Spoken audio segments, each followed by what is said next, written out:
Hey y'all, love y'all. Hope everybody's having a good day. Okay, the United States of America is a federal republic. And some people just voted into office somebody who already tried to overthrow that federal republic back on January 6th of 2021. Now that's a bad sign. Now, with most of the insurgency threat that we're dealing with, and especially on the political end, most of that's based on the empowerment of hostile corporate shareholders and unfriendly intel sleeper cells that own property and pay taxes. And that's where their claims to rights to representation are coming from. And basically what they do is, they hold basically the local and state government liable for their safety, and one of the reasons why I'm bringing that up is that's something that all of us can do. And like I said, in most cases, your state and local governments don't want to play ball with this. They're going to pass the buck, and expect the federal republic to protect them.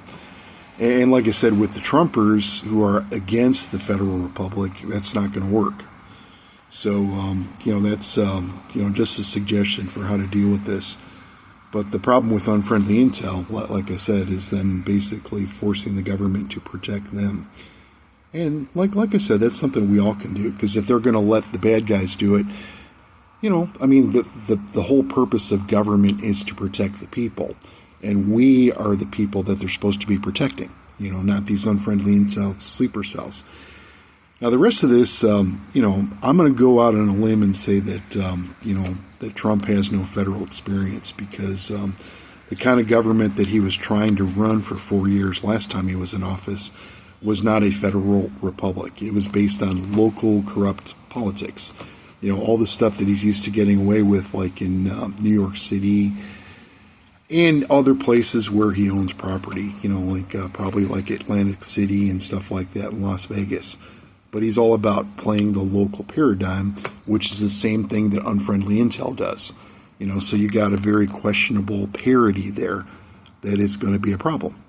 Figured I'd bring that up too. It's kind of frustrating. But, like I said, if they're going to let the bad guys do all this stuff, and play local government against the federal republic, the federal government, then, hey, we can do that too, only we don't have to play them against the federal government, But it comes down to, being heard and making sure that we are heard instead of the bad guys. And, like I said, that's, part of the problem. It's like, from the local perspective, most of the threats against the country do not exist, And, when you try to bring them up, they just ignore you, and it's like, if you're going to claim that authority, without doing anything about it, that's a problem. And it comes down to some of the things that, the state and local governments are allegedly protecting us from, some of which come into conflict with our civil rights. So there's a lot going on with this. But heads up on all this, though. Like I said, it's something that we're going to have to need to address. Because, Donald Trump doesn't belong in office. He's a convicted felon. He can't hold a security clearance. There's laws that say that he can't be in office. But like I said, the whole sedition platform that they maintain is against the federal republic. And it doesn't matter if you're a Democrat or Republican or an independent or even a communist or whatever. It comes down to that federal republic. That's what the laws are intended to create.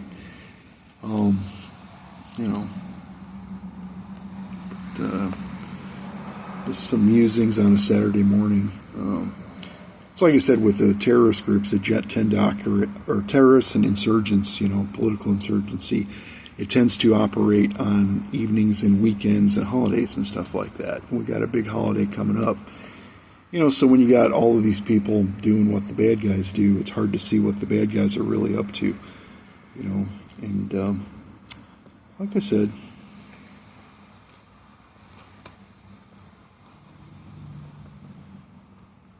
but hope you all have a good day. I'm going to stop right there. Love you all.